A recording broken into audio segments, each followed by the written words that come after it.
Get your man the flute to play song, the fuck.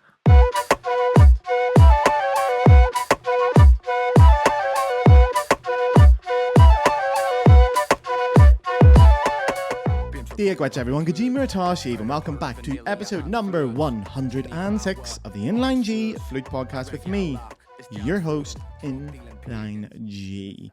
So, we are back this week with another guest as I made the trip up the River Rhine to the forbidden city of Düsseldorf. I'm a proud Cologne boy. I love this city. And there are not many things in the world that will make me travel up to our rival city, but today's guest is one of those things. This episode comes to you fresh from the Robert Schumann Music Conservatory in Düsseldorf. And my guest this week is Professor, chamber musician, soloist, recording artist, and contemporary music specialist, Evelin Degen. I nearly fell off my seat there getting so excited about it. Evelin chats everything in this episode, from teaching, how it's changed into the 90s, the role of a professor, contemporary music, how she got into it, how you can get into it, what benefits can bring, and so many other things. It's a brilliant episode. So, if you're a regular listener, skip ahead. You know what's coming. If you're new to the Inline G podcast and this is your first time, please stick around here for just 2 minutes and lend me your ears. The Inline G podcast is free and it will always be free. That is a guarantee. But if you wish to donate to the podcast, you can now do so through Patreon. On the screen now is the address. And for the audio listeners, it is patreon.com/the Inline G Flute podcast. It costs €5 a month. With that, you're keeping this podcast alive. This is the definition of a small, independent podcast. It's just me, guys. I've made an episode of this podcast every single week for 2 years. Every Friday I have turned up. It's a lot of work, okay? It is a huge amount of work, but it's a passion project. It's something I love very dearly. There are no sponsors on this podcast, and there never will be, because they request so often that I change my content or can't talk about certain topics, i.e. mental health. I can't talk about scandals, and I cannot swear. We're not doing that. We do what we want. We are now the biggest flute podcast in the world and is 100% listener funded. How rock and roll is that? It is amazing. So thank you so much to the patrons out there. Now, if you do sign up to the Patreon, you can sign up for 1 month and just unsubscribe straight away. So you're paying me as a one-off fee. If you just enjoyed this episode or you have a spare €5 knocking about you want to give me, do it that way. Subscribe, unsubscribe directly. Easy peasy.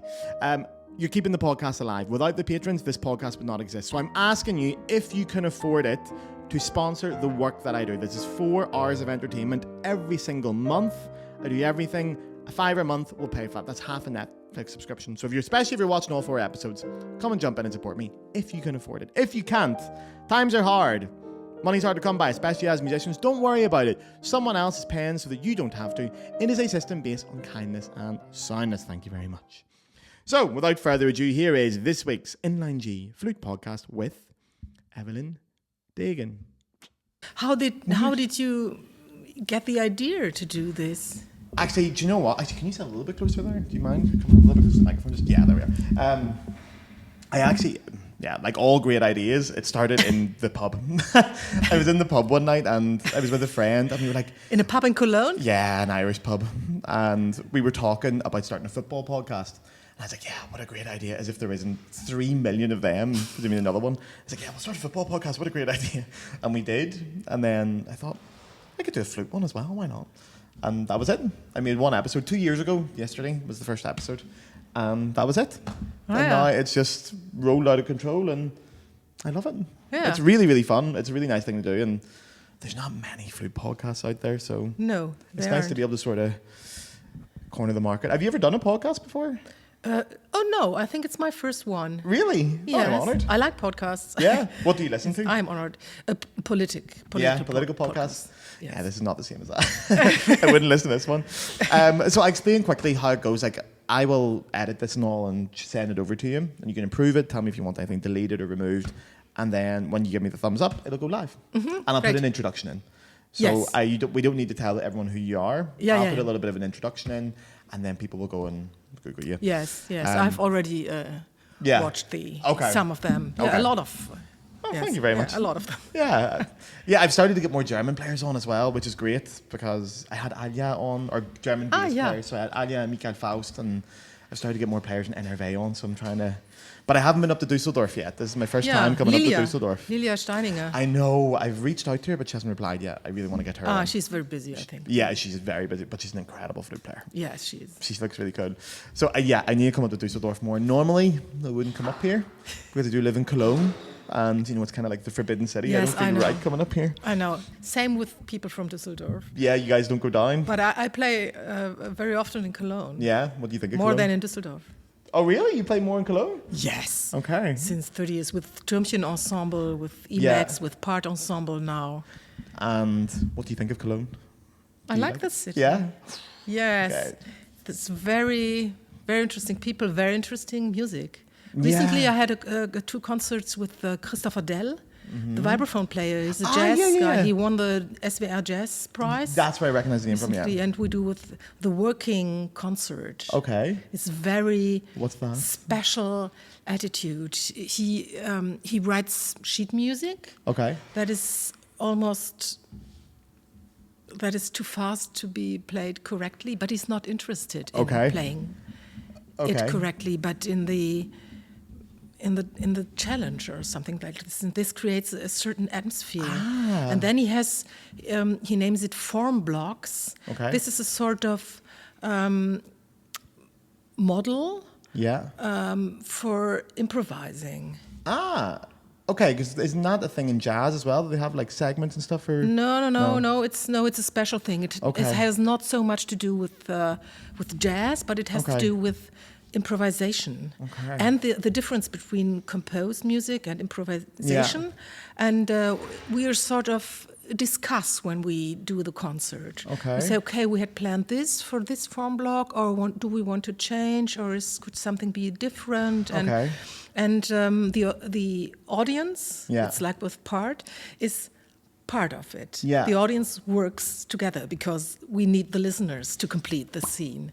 Interesting. And he's architect, and he's very interesting person.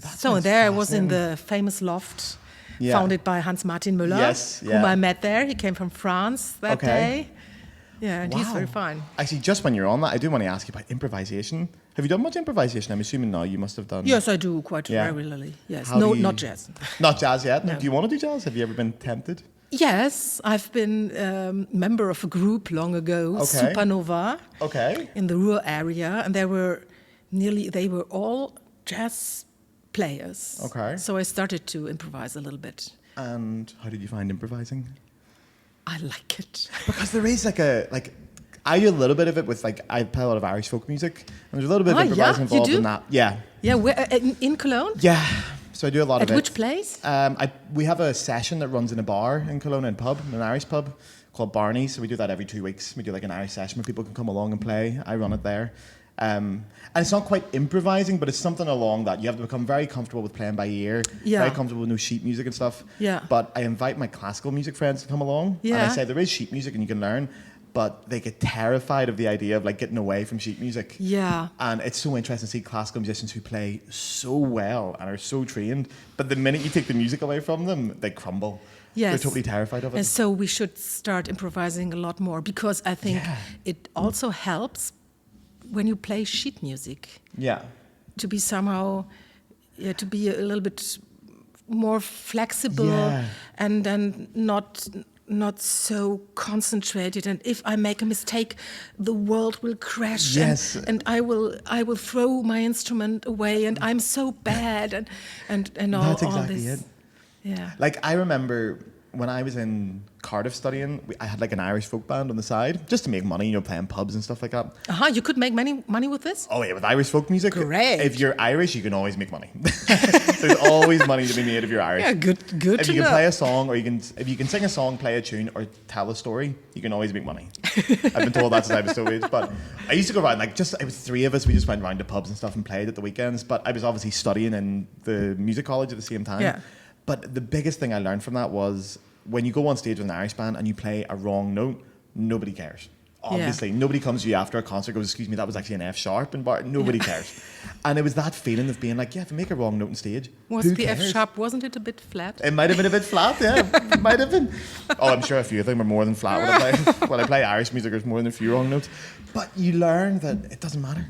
Wrong notes don't really matter. They're not the most important thing. But as you said, there's this nearly obsession with like, it's on the music, it's that note. If I don't play that note, I'm wrong. Yeah. And that phase, there's a lot of pressure in classical musicians. Yes. How do you go about teaching that? If you have, like, do you teach improvisation as part of your pedagogy? Not enough. There's a colleague who teaches improvisation. Okay. But I plan to do this. Okay. When the next term starts. Oh, really? So you're going to run like a class on improvisation? Yes, I would like to, because I had a sort of evaluation with my class, and they wanted more etudes, playing etudes, playing orchestral excerpts together, doing small concerts without our fantastic piano player, and then I thought, okay, I will do this. And they want to go bowling, so we will do this and that and that, and so sort of in class doing something about intonation, about techniques, about modern techniques, and about improvisation. This is my plan, to do this really more. Okay, because this is something I think is, people are going to know when they Google your name, obviously, that you're probably most well known for your contemporary music specialism. Do you incorporate that into your teaching when you're teaching people at the Hochschule? Is it important that you bring in contemporary music, extended techniques, all that kind of stuff into your teaching?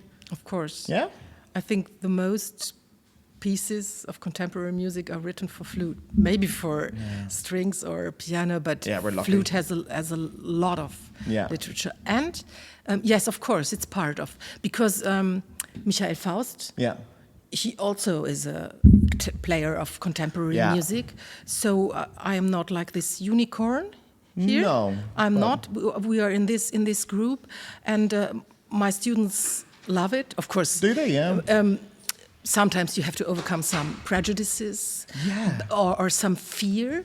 I think it's fear, yeah. Yes, and they don't know, it's difficult, seems to be too difficult, will I do it? But they listen to other students, and I hope that my enthusiasm for the music helps them to overcome this, and I can explain to them what they can do.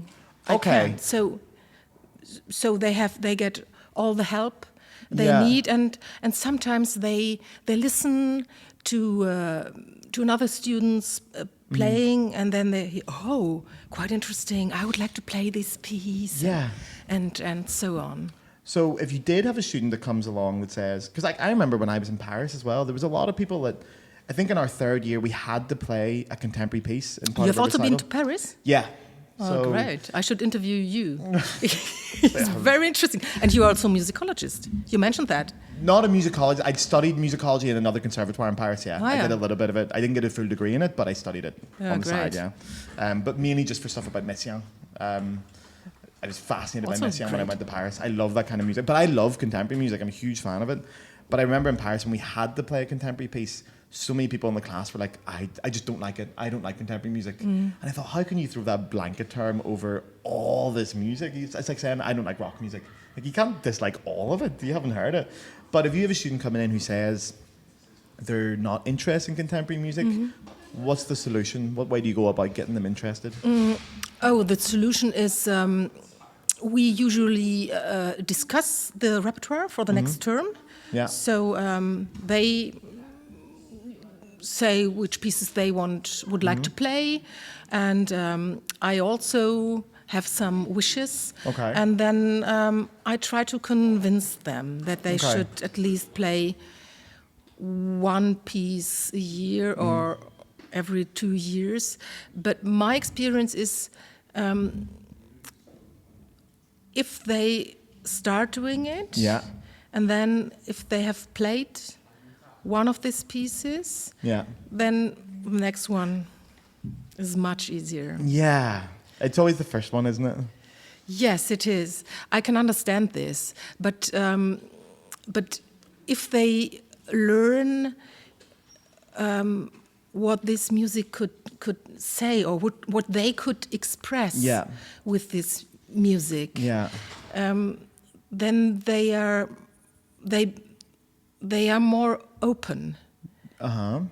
And they get to know more music, and maybe they say, okay, this one is not so interesting for me, but this one I like. I like the Chinese students to play Chinese composers, the Korean to play Korean composers. But that's cool as well, because that's a great way of them feeling connected to their culture and bringing it to them as well. Because I suppose it's great to play the classics, and I love all the flute repertoire, but of course, a lot of it's very European-centric, isn't it? Yes, it is. And until the modern period, it's all German, French, all those lads. So it is nice to be able to bring in modern composers, because there's composers everywhere these days. Every country you go to, there's composers writing. There's contemporary Irish composers now as well. Yeah. So you get to play that music. I think that's a nice way to make them feel connected to him. Yes. I think with contemporary music, I always find there's some kind of there's a gateway drug. There's something that's going to get you into it. And you just have to find what that is for everyone. Yes. And then when they're in, they're away. Yes, because sometimes it's very unpredictable. That is very interesting, I think. Yeah. This,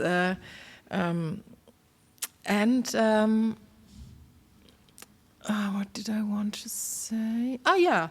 And we are living now. We are living nowadays. And at the Musikhochschule, we have all these composers here. Exactly, yeah. So, and what are they doing? Why are they existing? They write music for us. And so I can go, as a student, I can go to a friend and say, oh, you're a composer. Please, write a piece for me a tune. And my students did. Yeah, you encourage them? Yes, I encouraged them, and they wanted them, and they asked them, please write a flute quartet, and please write for contrabass flute, because we have a contrabass flute here, and please write for glissando head joint, because we are the first Musikhochschule in Germany who has a glissando head joint. Oh, really? Yes. Oh, interesting. But you have it for the Hochschule then, so you can rent it out to different students? Yes. Okay. Yes. I've only played one of them once briefly, but they are cool. They're very fun. They're really cool. I like them. Also for improvising, it's great. Oh yeah, because obviously, I only really hear it in jazz contexts, but... Michael Hoppe, did you listen to him? That name rings a bell, but I don't know why. Maybe. There's an American woman as well who is very good at all this stuff. Is it Melissa something? Melissa Keeling? I don't know. I don't know if it's Claire Chase. Claire Chase is amazing. Oh, Claire Chase is fantastic as well. One of the podcast guests I have to get on. She seems like an incredible woman. Yes, she is. Really. Have you met her? No. Not yet, no, unfortunately not. Yeah, I feel like you guys would get on. I feel like you would be good friends. I heard, yes, maybe. I think I heard a concert some years ago when I was in New York. Okay. But there was no possibility to talk to each other. But interesting when you're saying about making students, not making, but encouraging students to mix, because everyone says this, but when you leave music college, the world is very different. And I think when you're in music college, you need to use that time to do that. Go and talk to the composers, get involved with them. The amount of great projects that I've had in my life that have came from going for a glass of wine with someone in another department and being like, here, wouldn't it be a good idea if we... The amount of times I've sat drunk at a house party being like, do you want to write a concerto for me? But that's where the idea is. You make contacts and you're surrounded by all these musicians and other disciplines. You may as well use it. This is the time to use it. Yes, and we are at an institute that is training musicians, and where when not there, we should get into contact.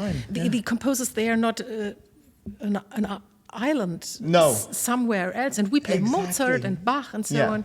And I think I also have I think that playing contemporary music, exploring the possibilities of your instrument, that helps you. I'm convinced that helps you to understand Bach, and it helps you to understand Mozart and all the others, because you get a feeling of the distance, and maybe you get a feeling of of that what was new in that time. Exactly. See, I feel like when I do contemporary music, obviously a lot of the time you will work directly with the composer, or they'll still be alive and you can send them an Instagram message, you can email them, but then you get the experience of interacting with composers, which a lot of people don't. If you don't play contemporary music, you'll never work with a composer. No. And then when you meet composers, you'll start to understand how they think, and then you go, well, this is probably how Bach thought as well, or Mozart thought. You start to have a bit more empathy towards the composer, I think. Yes. And you start to realize it is a relationship. It's not we're playing their music. It's a relationship and symbiotic. And then I sort of think it did help me when I played classic repertoire, because I feel more connected to the composers. And I think, I can imagine myself being with Bach. Have you ever programmed, just out of curiosity, because I've seen, I can't remember who I saw do this in Italy, but have you ever, do you do a lot of like Bach and contemporary music in the same program? Yes. Is there a reason for that people specifically do Bach? I don't know. Matthias Gotting and I, we have this flute organ duo, but we also found it during COVID. A new ensemble, part ensemble. Yep. And there are very young people, older people like us, and there are, of course, musicians, but also dancers, media artists. We have a clavicordist. A what, sorry? Clavichord. Ah, cool. Yes. Oh, wow. Actors and so on. And we love to combine music. Okay. One of the dancers has made a sort of choreography or improvised thing to the Sarabande of Bach, which I sometimes play on contrabass flute. You play the Sarabande on contrabass? Sometimes. Wow. Sometimes not. And we combine this with contemporary music. Okay. Sorry, I just had to concentrate on that for a second. Is there any recordings of you playing the contrabass Sarabande? Is there any recordings of you playing the Sarabande? No, I don't think so. So only maybe the audience when just films one. doing with. Is there any reason why? Just because you wanted to, or do you think it sounds it was good just, or better? Just or? a crazy idea of this big flute, and then you have to play it standing, and I can move a little bit, and the dancer can move around. Oh, so you had it with this? This was part of the part ensemble, then they. Yes. See, that's a cool idea. Also improvising, of course, with the contrabass flute. Yeah. And so we also have Frescobaldi together with Sciarrino, and it's just to find the good music. It's not about contemporary, old, or something like this. I'm very interested in the part ensemble. I was looking them up because, that multidisciplinary thing I find fascinating, to work with other people and stuff. But what I sort of wonder is, if you had a student that is maybe just about to enter the profession or go into the world, and they see that you're doing all these projects and stuff, and they think, how do I get involved in these ensembles or go about finding them or stuff? Do you have any advice to people about how to do that? How to get involved with these ensembles or to find them, or any kind of way to get into that world? Yeah. Some of my students already got into that world. They founded an ensemble while studying. They founded their own ensembles? Yes, they founded an own ensemble because, it's very difficult. There's the Musikfabrik, and Helen Bledsoe won't retire during the next years. Yeah. And there is Ensemble Moderne, and there are not so many others. There's Aventure, and there's Emacs. I'm also playing with Emacs. Yes. And so it might be good to do your own stuff. Yeah. And why not? Yes, and I think you should think about what are you interested in. So which music? You should think of the audience. What do you mean by that? Yeah, who should listen to this? Whom can I?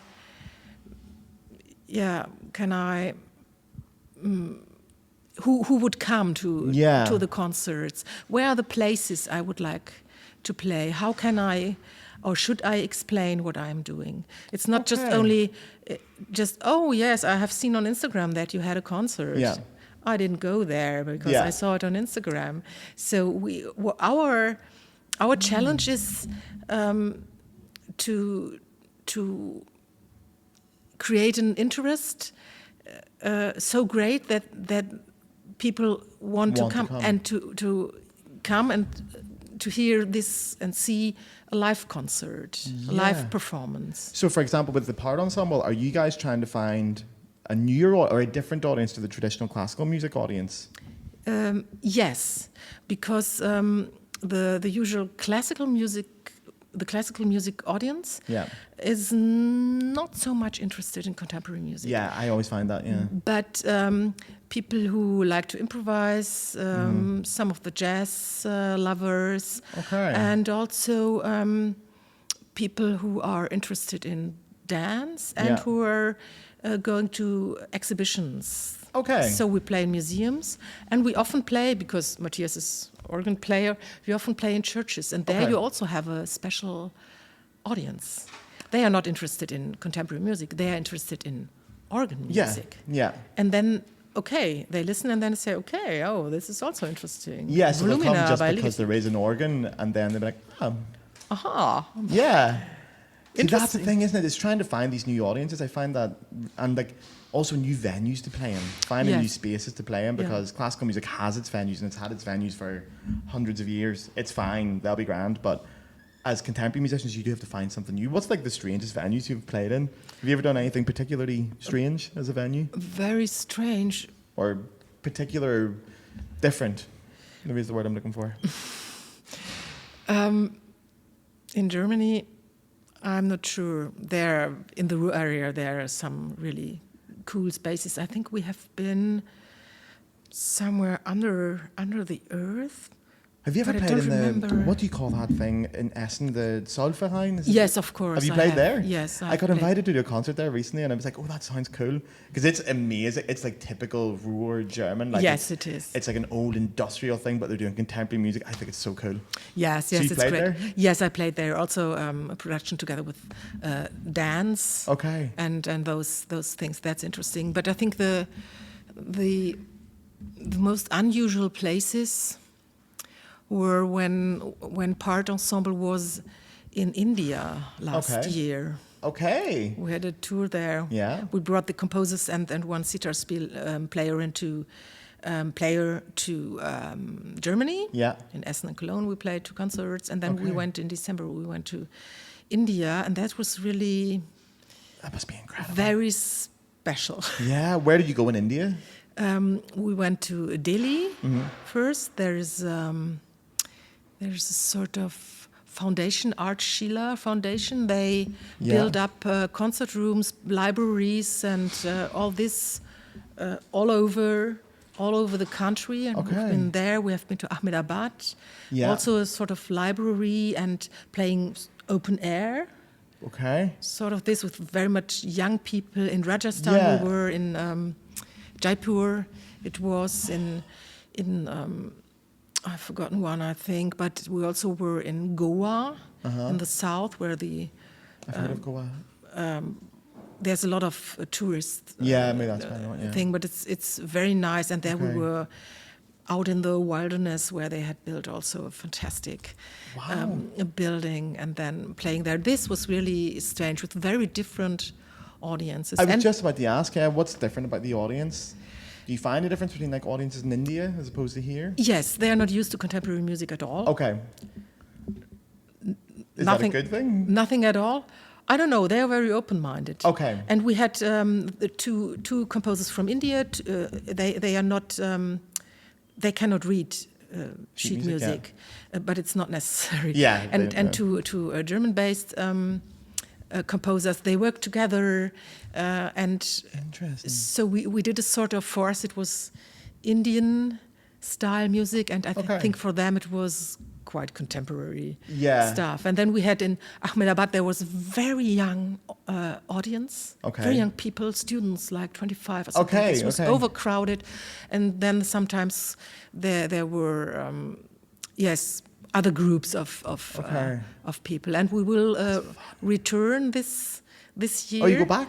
Because I found some organs, Okay. post-colonial Yeah. heritage. In Goa, they have a museum of Christian culture Okay. there, and they have an organ, and in Calcutta, Yeah. they also. So you're going to go over and play some stuff with the organ then? We'll try. That's great. Is the organ in a museum then, so it's not being played at the minute? We have to find this out. Okay. I have a co-producer in Okay. India, a very nice guy. We work together since 2022 Yeah. and got this international co-production funding from the Goethe Institute. And with this we started, and Yeah. now we want to go on, because it's so interesting. I never wanted to go to India, but now You're in love, yeah. I'm totally in love with this. And my co-producer, Arnab, he's such a nice person. And it's so interesting. And I think it was a collaboration on the same eye level. Yeah. And this is what we always want, but what we not often achieve. Yeah. I have to say, I think that's one of the things that's also great about doing contemporary music, is you do meet people from all over the world. And it's a small world as well. You realise how easy it is to suddenly make connections across the world. Yeah. Like when I studied in Paris, like the classes were so international. And it was like one conversation with someone who's like from Iran or from Korea or whatever, and suddenly you're playing like Iranian music. You're doing like I think one contemporary piece I did during Corona was a friend of mine, Nastaran, wrote a piece for solo flute where you had to speak like Farsi. And there was a moment where I was on stage and I was like, man, what am I doing? I'm here in Paris speaking Farsi on stage. I'm from Belfast. What am I doing here?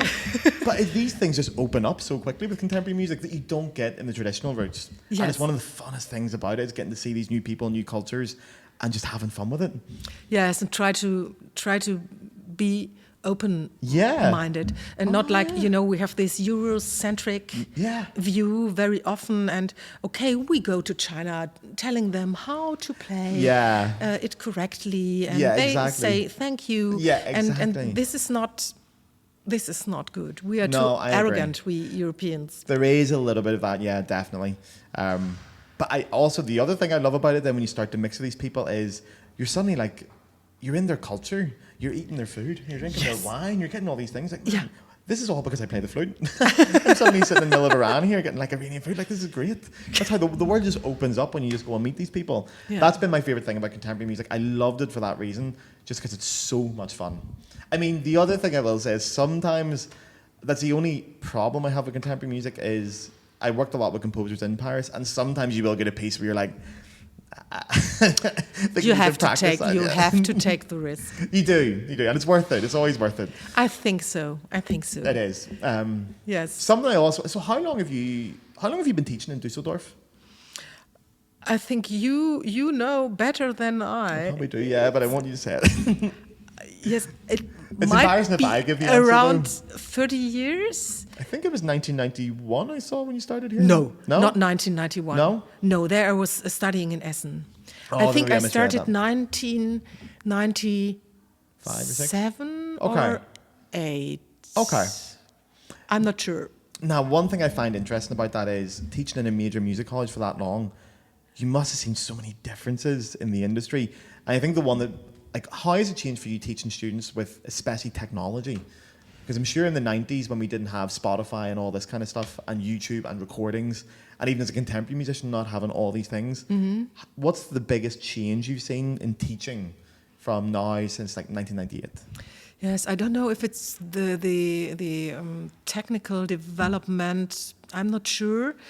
What I see, it's undiminished enthusiasm for the flute. Okay. Yes, and it's going up. You think right so? Now again, yes, it is. There are young people coming from all over the world. Yeah. And they like flute playing, and maybe I don't remember that right, but I think they are good in technique. Do you think the technique's getting higher? This is something I always find interesting. I'm not sure. I don't know. A lot of teachers say they think it is. Like, they think the general standard is going up and up and up. This is also my impression. You think so, yeah? I don't know. And today they are as nice and intelligent and so on, like the last 20, 25 years. I think right now, the possibilities are a bit better. Okay. Because the boomers are retiring. True, yeah. And, we had 10 years ago, we had years where there was no audition for a flute position at all. Yeah. For 1 year. And there were so many gifted and very good flutists, and there was no possibility for them even to play. Yeah, just to get a concert even, Yeah, even to play or to play for a position in an orchestra. And this has changed, and I think there are much more academies. The orchestras do much more academies. This is that's great, very helpful. Yeah. And also concerning teaching, I think things have changed. 10 years ago, students asked me, do you know some place where I could teach? I would like so much to do this just to get the experience or to earn some money. And now it's vice versa. Oh, really? Yes. Music schools, mostly the private music schools, they ask me. And my students, they often say, oh, no, thank you, I have already, and they don't pay enough. And I'm very happy about That's this. great, yeah. Yes, I'm very happy about it. And I think some good news. the students, they much more think about their career options and possibilities to lead a music school. Yeah. For example, some switch to teach in a high school or something like this. This is also very interesting. That's a new thing. Yeah. Yes, because I have some. I'm in contact with them during the years, and it's very interesting to see what are they doing. Are they happy with their job? They are, and what new ideas do they have? That's cool. And I think it's very important to teach the children so that they get an idea that music is not only learn to read sheet music. If I don't play an instrument, it's not interesting for me. But to maybe to get an impression of what music could be and what listening is. Because we often don't listen to music. It's just sort of Musik. It's in the background, Yes, in the background. I have to say, like, one of the things I find quite shocking about music college, which I think is changing these days, but I think a lot of people have had bad experiences in music college where when they leave and they maybe switch careers, they don't just switch careers, but they turn their back on classical music. They're done with it. And I find that such a shame, because if you've studied it to that level, the minimum you want is a passion for it for the rest of your life. Yes. And these are the people that should be going to concerts and buying tickets and supporting it, even if they're not playing, because they've studied it and they should love it. And the fact that they don't breaks my heart, because I think music college shouldn't do that to you. And I feel like these days, the younger generations seem to be better at that. They seem to be enjoying their studies a little bit more and a little bit more open-minded to them. I'm not sure, maybe that's my observation. Yes, might be. And of course, we have a lot more students coming from China. Yeah, the world's a smaller place now, Less from Japan and a lot from Korea, but also, as you know, some Iranian students. Yeah. There will be a new one in my class. Yes. The Iranians are everywhere at the minute. Like, every time I go to classical music now, there's another Iranian popping up. I don't know what they're doing over there, but it's great. They don't want to stay there. Well, true, the political situation. Anymore. But they're so talented as well. They bring such a rich experience with them, and their music is incredible. Yes. Iranian music is insane. I love it. Yes, me too. So, I love that. I love the fact that now, like, I'm sure when you started teaching, was it nearly all German people in your class, your students? I think there were mostly Germans, maybe one or two coming from Japan and one from Korea. Okay. And then it changed a bit. Yeah. There are also some Spanish students. Okay. One from Sweden, and So have you seen a change over the last sort of 20, 30 years? How many international students are coming here now? It has completely changed with the Chinese students. Yeah, okay. There are really a lot. There are a lot of Chinese people. Okay.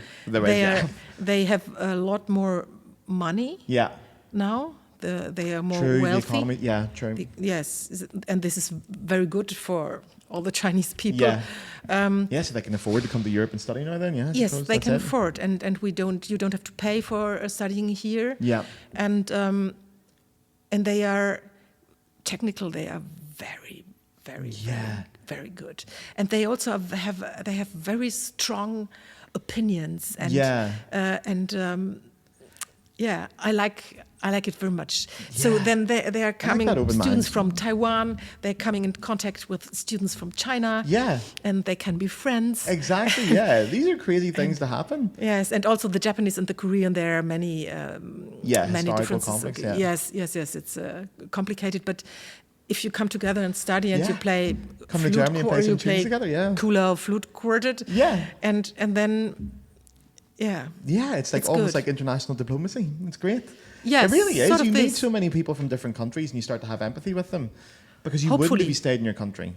And I love that about music. Again, you just come over here and you just do it. You get involved in it. I love that. I think it's fascinating. There was something else I wanted to ask you about that, and it just went out of my head now. And I had such a good question I wanted to ask you. You'll find it again. But yeah, Chinese students, has that only been the last sort of 10 years you've seen the Chinese students become more into it then? Yes. Yeah, okay, very interesting. I think one thing I always look at, because I left college, I don't know, 4 years ago or so, but I'm 32 now, so I started college 14 years ago. I see more international students from China, certainly, and I'm always so impressed by them because I think I went to like Cardiff first, which is like a 30-minute flight away from Belfast, and that felt like a big deal to me at 18 to go 30 minutes away. These people come at 18, 19 years old from the other side of the world with a totally different language, totally different culture, no support system, and are thrown on top of the normal stress of music college and the industry. Yes. I am so impressed by it. But do you feel like that? I wouldn't say pressure, but do you feel like a responsibility towards your students when they come from so far away? Of course. Yeah? Sometimes they are 16 or 17. Like 16? Yes, of course. And we have a responsibility. Yeah? I shouldn't be his mother or something like this, but we should try to help them. Yeah. To feel comfortable. Yeah. In our country and as much as we can do. I also have a student from Ukraine. She's very young, going to school. Yeah. And of course. I have to help her. Of course, yeah. I don't know if I would not have been as tough and strong as these young people are. I'm amazed. I would have died in China. Yeah. The language, the culture, the everything's been so different. Just been swallowed up. Yeah, I don't think at 18. There's no way at 18 I could have moved to China. No way. I would not have survived that. I could not. Moving to England was hard enough for me. Or Wales, that was difficult enough. And I was like, these guys are foreign to me. China? No, I'm amazed at it. It's nice. It seems like you have a very empathetic approach to teaching, which is very nice. Yes, I don't want to be, so to say, friend or mother of my students. There has to be there is a role. I think a distance, and I think this is also better for the students. Yes, not to smother grab them. But of course, I am responsible. Yeah. I am responsible for helping them to, be the best musician they could be, or to help them to find out what they want. Yeah. Even if it's sometimes not music. Yeah. Okay. So could also happen, but they have to find out what they really want. Yeah. Because I think that's quite normal as well. If you come here at 16, 17, 18, by the time you're 21, your ideas of life have totally changed. And it's fine if you want to take a different career. You're you're so young at that stage. Yes, you can't be committed to a career at 16. Like, it's totally normal to change your mind by the time you're 17. Yes. So it's good that you support that and not sort of like, oh, if you don't want to be a musician, I don't want to see you anymore. Bye-bye. Yeah, that's because that's normal. I think a lot of people study music and then go into different careers. It's nice that you support that. Okay, one thing I have to ask you about, because they're sitting over there before we move on, because I want to ask you some fun questions later too. We have to talk about, two things we have to talk about, because I keep forgetting to do this with my guests.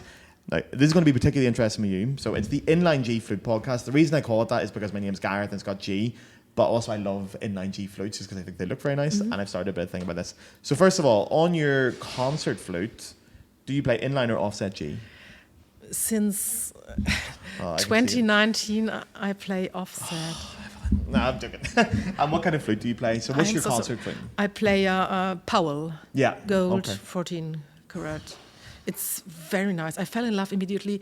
And before that, I said, no, Brennan is not good for me. And Powell also is not good for me. And then I took home one Brennan. and one Powell. And I knew it would be the Powell. The brand was just to have another second. And then I bought it. I felt totally in love. Before that, I had an inline flute Haynes, an old Haynes inline with B-foot. Yeah. Very nice sound. Beautiful instruments, yeah. Intonation. Yeah, do you think so? Okay. The scale was... Interesting. Yeah. Okay. And I never realized before, but when I changed and played offset, it is much more relaxed. A lot of people find this, yeah. Before that, I said no. Yeah. No, I don't mind. Because it's tradition as well, yeah. But I use the Haynes flute I use for my glissando head joint now. Okay. So that I can easily switch between the instruments. I love the Haynes flute sound, but I also love this Powell sound. And you've always played American flutes then? You've never played like Japanese brands or anything? That's always been Powell or Haynes? I started with the Muramatsu. Okay, because they're very popular in Germany at the minute, Muramatsu. I think a lot of German people are playing Muramatsu at the minute. Yes, it's a long time ago. Then this was my first, so to say, professional flute, and then my professor, Matthias Rutters, he said, you need a new flute, and so on. And then I took this Haynes, and they said, this is great. The sound is so great, and it's so... the projection is very good. Meaty instruments, I find. Yes, and for very many years it was my instrument. I have to say though, 14 karat. Is it 14 karat your Powell? Yeah, my teacher in Paris had one of those, and it was beautiful. It's I think it's a very delicate instrument as well. That's what I like about it. There's a little bit of tenderness to it. Yes, I love Haynes, but Haynes are like. Yeah, but this was an older Haynes from the 70s or something like this. Oh, the vintage ones? Okay, then they're totally different. It was really a vintage one. Yeah. And I didn't buy it as new flute, of course. They're different instruments then, yeah.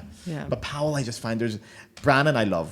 I'm crazy for Brannan. That's my dream flute if I could afford it. A Brannan 14K, I think they're beautiful instruments. Yeah. There's just something about that sound that just works with me. But Powell, they're beautiful. I really, really like them as well. There's real sweetness to them. But you also play pretty much every other flute. So piccolo, alto flute, bass flute, contrabass. Piccolo Hammich, alto and bass flute Kingma. Oh, nice, okay. Contrabass Jupiter. It's not a Cutato. There's a Jupiter contrabass? Yeah. Wow, I didn't know they were making contras now. Quite good. Have you ever got to play like a sub-contra? Michael Heupel, the colleague from Bonn, he has... they're cool. One, yeah, they're cool. We have a lot of them in Belfast because we have like a flute band tradition in Belfast. So there's a really lot like in Japan and in the Netherlands. We have a lot of them, so there's a lot of contrabass flutes in Belfast and sub-contras and sub. There's one as well, like a double alto, is there? A sub alto? It's like an alto flute, an octave down, so it also stands up. Yes, I've heard of this. But it's in G. Yeah. It's a really cool instrument. But the sub contrabass, man, it's like it's a monster of an instrument. Yeah. I don't know how people get a sound out of it. It takes so much air, but they're incredible. Okay, so the last thing I want to ask you about the CD. We have a talk about it. Okay, I should just get the copies of it because you very kindly give me some CDs, which I love. So as I said, I was listening to this again today on the train. I listened to it last year, but then I'm sorry, I don't have one left because you have them all. I know, I'm very honored. There we are. Okay, so for the people who are watching the podcast, they can see a copy. It is on Spotify as well. I'm going to figure out a way to give these away to people. If anyone has an idea of how they want to get their hands on one of these, let me know. But this came out last year, 2024? This came out? Maybe 23, I'm not sure. Okay. Tell us about this. Tell us about This is the first CD. Another will be released at the end of this year. I read that, Second one, yes. We were busy. Is it recorded already? Yes. Okay. Yes, it's already so it's ready to go. Recorded. Yes. Yeah, Matthias and I, we are playing for more than 10 years together. And as you might know, the repertoire for contemporary music is a bit narrow. And of course, flute and organ are very similar concerning the sound production, and you might think it's a bit boring. It's like potatoes with fries. Yeah. A teacher of I'm me Irish, that sounds said, all right now. But we thought nevertheless it might be interested. Yeah. And some composers we asked to write a piece. Some were given as a present to us. We commissioned pieces, and yes, and the composers very much and very good dealt with the so to say problem. Challenge of, With the challenge. And we also like to play in a distance. The organ, of course, the organ player mostly above the audience, and the flute in front of the audience, or could also move. Or different places. Here the piccolo, there the flute, there the contrabass flute, and so on, or moving during the piece, and the audience in between as completes the scene. Interesting. And the composers, they took the challenge, and they did. Yeah. There were a lot of very different pieces written. Yeah, like it's a crazy album for that, how different the music is on this. Like, it jumps from a lot of different styles. But I like that because maybe that's a thing as well. I'd never really considered flute and organ to not go well together. In my head, they sound great together, but I see your point.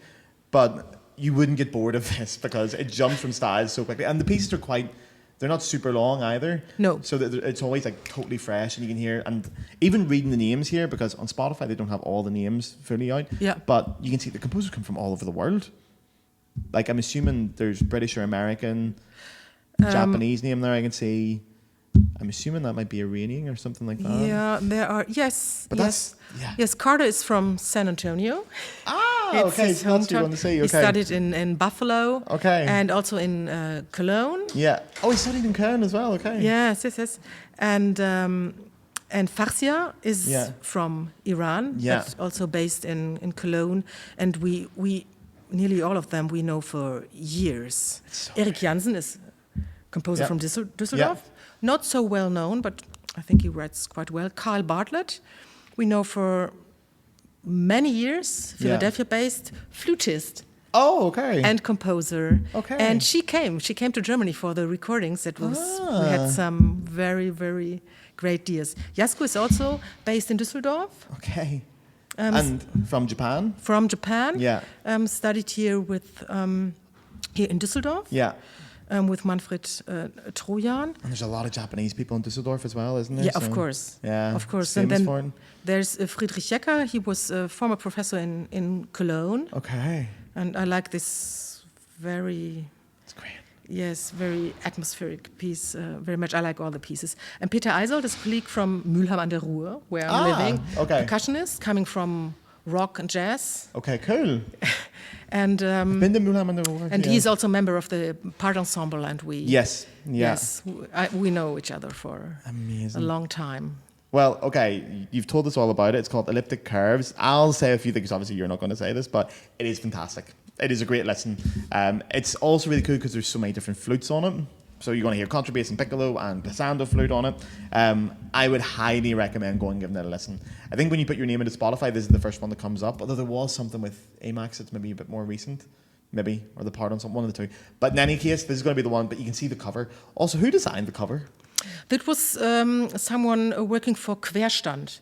Okay. This is the label. Okay. They are more involved in organ music, not especially in contemporary music. Okay. And Matthias did a solo album with organ together with them, and he was very happy with the collaboration. Yeah. And so we thought, okay, we'll go on. Okay. And do you like did you get a couple of options for the album cover? Yes, of course. Yeah. And why this one? I love the orange. I have to say, it's very striking. Yeah. I love orange. Yes. It's very difficult to decide. It is, isn't it? Yeah. Yes, and I can't remember. I think there were some with more green here and orange there, and if you ask 5 people, you have 6. Yeah. 6 answers. Opinions and answers of this. Although, and we liked it. You never would have been tempted to put pictures of yourselves on it. No. You didn't want your own faces on the cover, no? No. Okay, no. See, because in contemporary music, it's not a thing, is it? No. Because that looks like, if I picked that up in a music shop, I would assume that's like an 80s prog rock band. That looks like a Fleetwood Mac album. It doesn't look like a Flute and Organ album. Oh, cool. But that's why I would pick it up then. I should send you the new ideas designs, for the designs for the cover. I'd love to see them. But that's why it's interesting. You pick that up, and also being called Elliptic Curves, it doesn't sound like a flute album. It doesn't sound like it's going to feature flute, and that's why it's interesting to me. I think it's much better than doing that than just putting the names of the composers or the picture. It's just, I don't know, I feel like that's done a little bit, that whole style of doing albums. Yeah, we have so many, and we like this, the title of the piece by Carter. The new album will has the name All of G's Angels. Okay, all of what angels? All of G's, maybe G's? Of God's angels. Ah, like just the letter G. Okay. Just the letter G. Volker Hein, German composer from Karlsruhe. Ah, okay. He did a very crazy piece, and he has chosen the title for his piece. And we thought, it's a bit cryptic, but let's go with it. We like that. Yeah, I like that too, especially G's. Yeah. On this podcast, it sounds good. Great. Well, then everyone, go check it out, and I'm going to find a way to get these into some people's hands. Now, before we go. First of all, so I like to ask a couple of quick, fun questions at the end of the podcast. But just quickly before that, where can people check you out? So, social media, website, where can people find more of you? I have a website. Yeah. And it's just evelindegen.com, isn't it? I think so. Yeah, I think it is. I don't know, but you can find it. Yeah, if you Google your name, you'll find easily. It anyway. Yeah. And Part Ensemble has a website. Part Music. And Part is also on Instagram. Yes, they Not are. on Facebook, but we are on Instagram. Yeah, very modern. And AMAX as well? There you have a website. Yes, website, and Instagram and Facebook. Okay, there you are. So you got loads of things to go follow and enjoy, and Spotify. So, a couple of quick questions just to ask. I ask all my guests, these are just for fun. Do you have a favourite flute concerto? A hard question. Very difficult. Yes. I'm hoping you're going to give like a really cool modern answer to it. I don't want to hear like Heineke or something. Give me something fun. No. Every day another one. Yeah. Maybe. And there is a French composer, Riccardo Nilini. He wants to write a small Okay. Concerto for me, maybe that would be. Well, if he writes it for you, then it has to be your favorite, doesn't it? Yeah. Yeah, maybe if that happens, I would be very happy. But I like them. I like them more. Yeah, there's Isang-Yun Concerto. There's Mozart C major. Yeah. With harp. Maybe it's the harp. The harp one people don't say very often. It is beautiful. I think the flute and harp concerto is far better than our flute concertos. Second movement. Yeah, it's incredible. I actually love the third movement the most, but the concerto, I think that's our best concerto from the Mozart ones. I think that's the best one. I love them all, but G and D major, they're played in the auditions, yeah, and it ruins it for you. And then there is this. I have Déformation professionnelle. Yeah, I have to see it. The minute I hear dum dum, I'm like, oh no, I can't hear that again. Intonation, rhythm, exactly. tempo. It's just like PTSD. So, but they are beautiful fantastic music. Yeah. Nevertheless, Oh, they are. Of course. My favorite contemporary concerto, just on that, I don't know. I'm sure you've heard of the Dalbavi concerto. Yes, for me it's not so much contemporary music, but one of my students will play it. It's an amazing piece. I asked her, would you like to? And she said, yes. Oh, I love it. I saw Magali do it a couple of years ago, my teacher in Paris, and it was incredible. Yes. And it's one of my favourite, or Philippe Basson as well with Dream Times. That was really cool. All that kind of stuff. The French are doing some amazing flute stuff. Yes, they are. Okay, sorry. Do you remember the first flute album that you bought or that you got given to you? I think it was Rompal. Okay. Do you know which one? Was it going to be the Bach sonatas? Or? Yes, I think so. A lot of people have that answer. Yeah. Did you get it on vinyl? Yes. Okay. Yes, I did. Interesting. Yeah, that's quite a common one. I did. With a very fast second movement of the C major. Oh, yeah, the really fast that one, yeah. Yeah. It was very, very, very fast. It is, yeah, but if you can do it, why not? Rompal gets away with it. You can do whatever you want. Do you remember the first album that you had in general? So it doesn't have to be flute music. Maybe the first album was Rompal. Yeah, would it have been the same one? And then I don't remember exactly, but maybe I'm sure I bought Pink Floyd, Dark Side of the Moon. Yeah, that's a really cool answer. Yeah, I can see you listen to Pink Floyd, yeah. Okay, next one. If you had to do karaoke, what song would you sing? Do you do karaoke? No, and I'm surprised at that. I hope that I'll never end up in this situation and never have to sing the Königin of the Night or something like this. No, but what would you do? Is there any songs you think you could do in karaoke?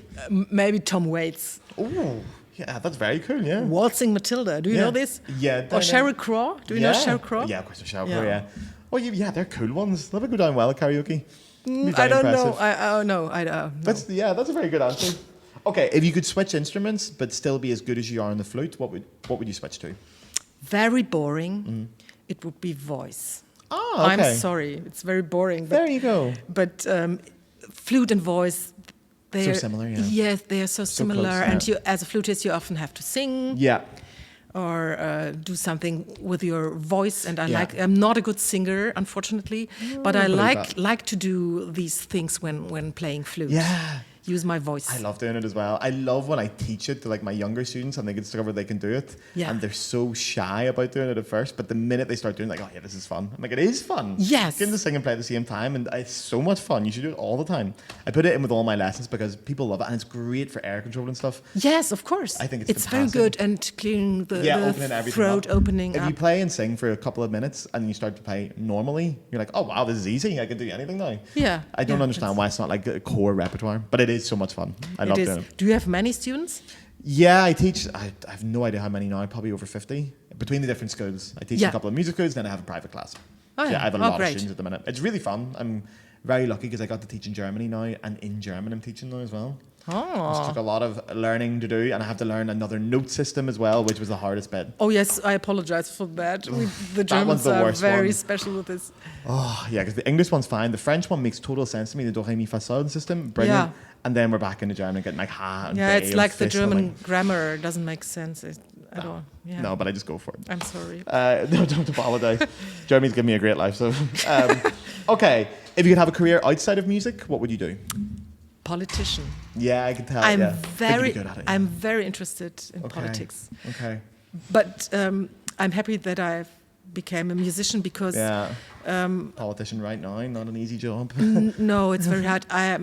Maybe I'm not made for this, but in the modern world. But I'm so impressed by everyone aside from AfD,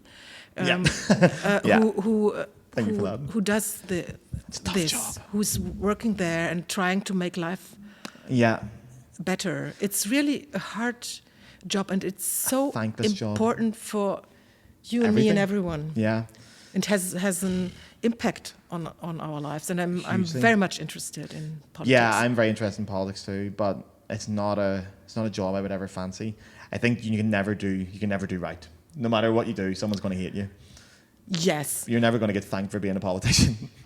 No, but it's a very selfish job in many ways. But you know this when you start.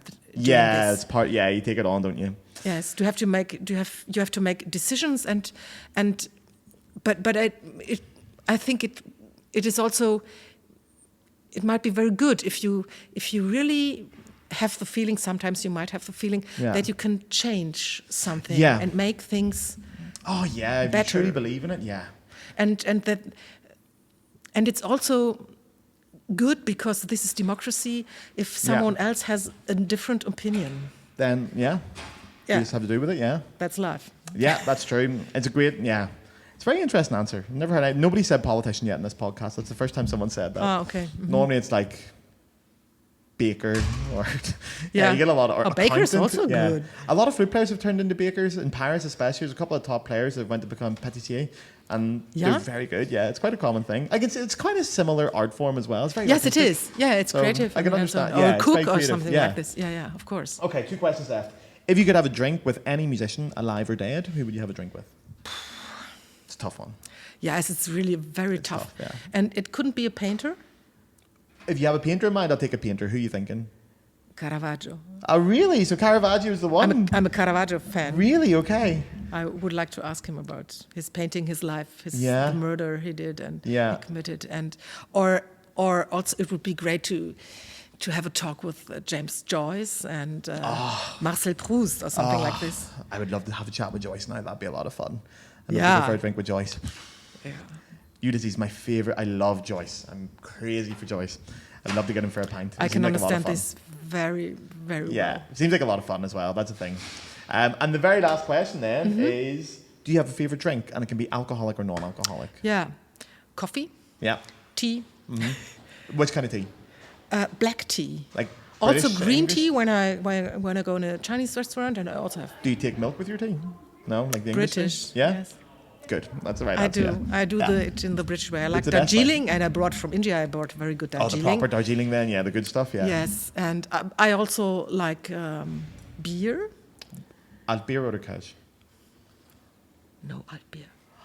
You don't drink alt beer? Not I'm going to have to cut that out of this I podcast. I don't like so much. Kölsch is good, Wow. and Pils is also. Okay, just really Very quickly good. for the listeners, so we're in Düsseldorf. Düsseldorf and Cologne have this rivalry, and Cologne is known for its Kölsch beer, and Düsseldorf is known for alt beer. Yeah. And they're very particular about, like, we don't drink each other's beer, and this is our I beer. know, and you shouldn't. There's a real pride about their beers. You shouldn't ask for a alt beer in Cologne. You wouldn't get it. You won't be served anymore. No. You wouldn't get it, which I find amazing. That like it took me 20 minutes to come here from Cologne. You cannot get an alt beer in that entire city. No. No one will serve Of you. course not. No. I'm sure it's the same here. I'm sure you can't get a couch up here. It's only alt beer up here. Oh, could you get a couch? I'm not sure. Yes, I think so. I think better. so. And I also like to drink a good glass of wine. Yeah. When I recently was in Paris, I came along this Sancerre. Oh, Sancerre's great. It's quite heavy though, isn't it? Oh no, Sancerre's a really sweet one, isn't it? It's not sweet. No. It's not sweet. And I never I've drank definitely had this. Sancerre before, but I can't remember. Before. But it doesn't matter. I also like to drink red wine or other white wine. But I think I'm a coffee Number one, yeah. woman. Yeah. Good coffee. I will say Düsseldorf has better coffee than Cologne. Yeah? There's good coffee up here, yeah. Cologne's not great. Yeah. Germany in general, I have to say, coffee's not the best thing here. You have to go to France for that. But Our cembalo co-repetitor, in Düsseldorf, he's also barista. seriously? Yes, he told me yesterday. I didn't know this. Cool, okay. Great combination, isn't it? Yeah, that is, yeah. Musicians are mad for coffee as well. Like a Hochschule would fall apart if it didn't have coffee inside it. Yeah. It's crazy. Yeah. We're all addicted to it, but we're not going to tell anybody. Well, Evelyn, that's the end of the interview. This is amazing. We've got just about an hour there. Thank you very much for coming on. Thank you, making it wonderful. so easy for me. You're very welcome. It was a very easy interview. Very interesting. So, yeah, I'll say goodbye to everyone. Thank you for listening. And, yeah, I'll see you all next week. I have no idea what's planned, but I'll see you then. So, ciao, everybody. Bye-bye. Thank Get you. your man the flute to play so handy, fuck.